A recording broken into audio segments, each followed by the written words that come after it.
Sleep, it's broad daylight yet." After that all was still again. "I wish," thought Teddy to himself, "that I could do something to make the owls go away." Then he began to giggle to himself, and put both hands over his mouth so that the owls up above wouldn't hear him. He tiptoed back to the door in the knot hole, and looked down at a bush with long thorns on it that grew close by. "I'll do it," he said to himself. "I'll break off the thorns and put them in the nest, so that the owls just can't stay there." In a moment he was down on the bush and tugging at a tough thorn. As soon as it broke off, he lifted it on his shoulder and clambered up the rough bark of the tree to the great black hole where the owls lived.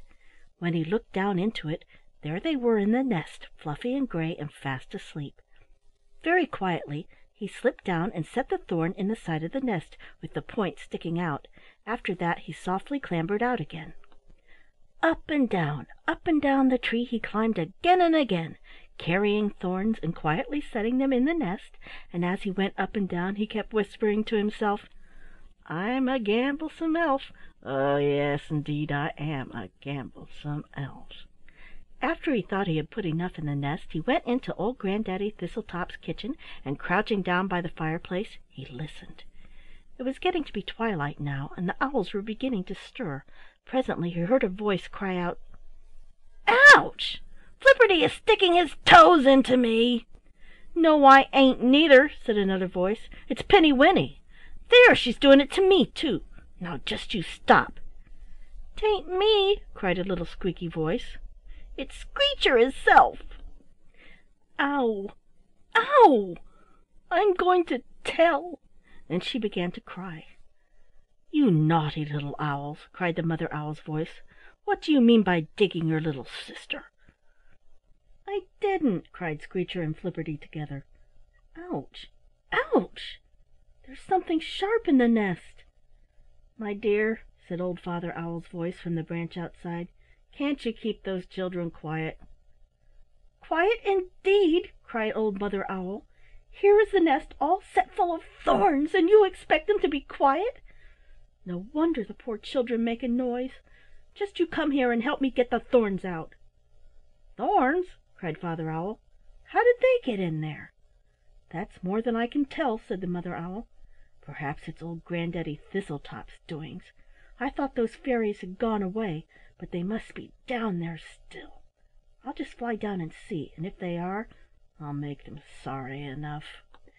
With that down flew the Mother Owl, and putting one big yellow eye at the kitchen window, she looked in. "Whoop! You fairies!" she cried. "Are you in there still?" At first her eye looked so very big and yellow that Teddy was frightened. Then he remembered that he was a gamblesome elf, so he made a face at her and began to hop up and down and twirl about on his toes, singing, "I won't go away, I won't go away. I'll stay all night and I'll stay all day. Oh, my cap and toes, I'm a gamblesome elf. Old Owl, you had better look out for yourself." The old owl looked in for a moment, and then, without a word, she flew back to her nest as fast as she could. Teddy ran over to the chimney and listened. He heard the old owl brush into the hollow above, and then he heard her saying in a frightened voice, "Husband, husband, what do you think? A gamblesome elf has come to live in old Granddaddy Thistletop's house." "Oh, my tail feathers!" cried old Father Owl, aghast. "This is bad business. We'll be having trouble and mischief all the time now. It would have been better if we had let old Thistletop stay. What shall we do?" "Do? Do?" cried old Mother Owl in an exasperated voice. "What is there to do, I should like to know, but to get the children away? I wouldn't keep them in the same tree with that gamblesome elf. No, not a night longer, for all the mice you could offer me." "But how can we get them away?" asked old Father Owl. "They can't fly." "No, we can't fly!" cried all the little owls. "Oh, what shall we do? Ow! Ow!" "Can't fly? They've got to fly," said Mother Owl, "and you and I must help them. Back to the old tree we go this very night." After that there was a great to-do up in the hollow. Teddy watched it all, lying on his stomach in the door of the knot hole, for it was moonlight by this time and almost as bright as day. The little owls got up on the edge of the hollow, and there they sat, teetering and flapping and afraid to fly. Their mother grew crosser and crosser, and at last she got back of them and gave them a push, and then down they went, fluttering and tumbling and bumping into the tree trunks. The father owl sailed about from branch to branch, calling, "Who? Who? Come on, spread your wings and go like this. Who?" And then he would sail on to another bush, but the mother owl flew down beside them and showed them how to spread their wings and push them with her beak, and gradually they fluttered farther and farther into the darkling woods, their cries growing fainter and then dying away until all Teddy could hear was the father owl's voice, very faint and far away, "Who? Who?" Then it too died away, and the woods were still. After a while the moon set, and Teddy began to feel very sleepy. Then a little breeze sprang up, the light grew clearer, and the east was red, and at last the sun peeped over the top of the hill opposite. As the first beam struck old Granddaddy Thistletop's tree, Teddy started to his knees, gazing out down the hill slope. There were the 4 black and yellow butterflies, flying directly toward the tree as fast as their wings could carry them, and on the 2 foremost ones were old Granddaddy Thistletop himself and the beautiful Rosine. They drew rein at the knot-hole, and the old fairy, skipping from his butterfly and never pausing to fasten it, tottered straight to Teddy and threw his arms about his neck. "Our preserver!" he cried. "And to think I should have called you a gamblesome elf! But never mind, I will make it up to you."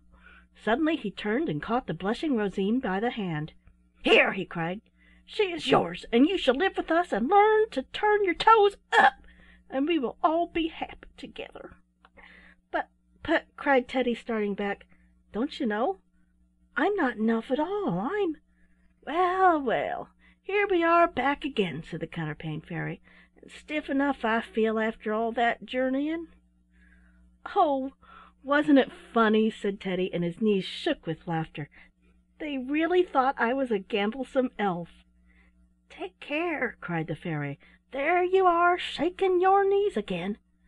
I think, my dear, that if you were to lower them very, very carefully, the hill would not be quite so steep." "Yes, ma'am, I'll be careful," said Teddy, beginning very slowly to slide his feet down in the bed. Suddenly the doorknob turned, and Teddy gave a start. Quick as a flash the Counterpane Fairy had disappeared. His mother was coming in, carrying his breakfast and a little vase of violets on a tray. "Why, my darling, what a bright, happy face!" she said. "I think my little boy must be feeling better this morning." End of chapter 2